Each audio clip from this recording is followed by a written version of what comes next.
Pregame.com.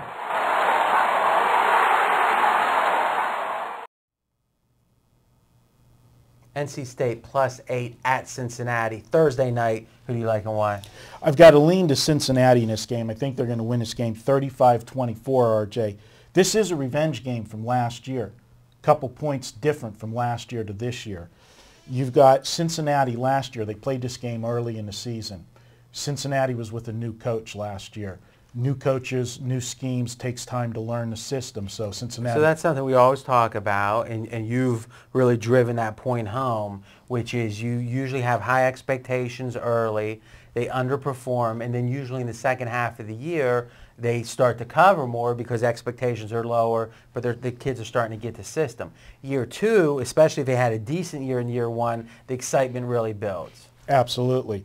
The other thing we've got here, last year, Cincinnati was without their top running back. Isaiah Peed missed last year's game. He's back full strength this year, and that's got the running game going for Cincinnati. I think NC State's going to have a big-time trouble stopping this offense on Thursday. So you have the running back. So last year, the factors that make that game deceiving or misrepresentative, early into the season, so first-year coach, early season. Running back was out last year, playing well this year. And then last year, NC State had a stud quarterback who's transferred to Wisconsin. Absolutely. So for the most part, you think this is a very different Cincinnati team. The line's being somewhat affected by last year's result. But in general, you think Cincinnati's a little underrated right now. Well, they are, but I'll tell you what, this game's got bet early. We lost a lot of value from the opening number. So probably a really strong play at 6.5.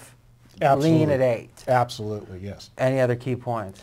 Those are it. One thing I will say, the only negative that I uncovered in this game on the Cincinnati side is Cincinnati's got a 13-to-1 turnover ratio this year, and we know that can't continue. They've had the luck of every bounce. And we always talk about this, fading extreme turnover margins where you're going against a team that's benefited from it. Usually benefiting from extreme turnover margins is tantamount, equal to being overrated, because people look at the score and they don't really realize, hey, they scored this because of those turnovers.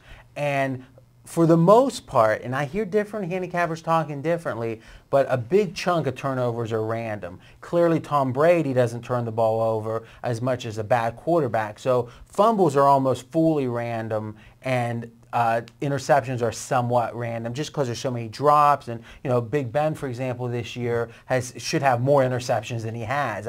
I've seen 2 or 3 drops against him. So there's a certain randomness to it that causes you a slight pause. So for me, if we're getting the worst of the number and there's that turnover issue, I'm looking to pass this game. But you've got an opinion on Cincinnati. Small lean to Cincinnati. All right, guys, continue the conversation in the comments section. And next up, who are we talking next? We're going to go SEC, Arkansas at Alabama. Get all the videos at pregame.tv.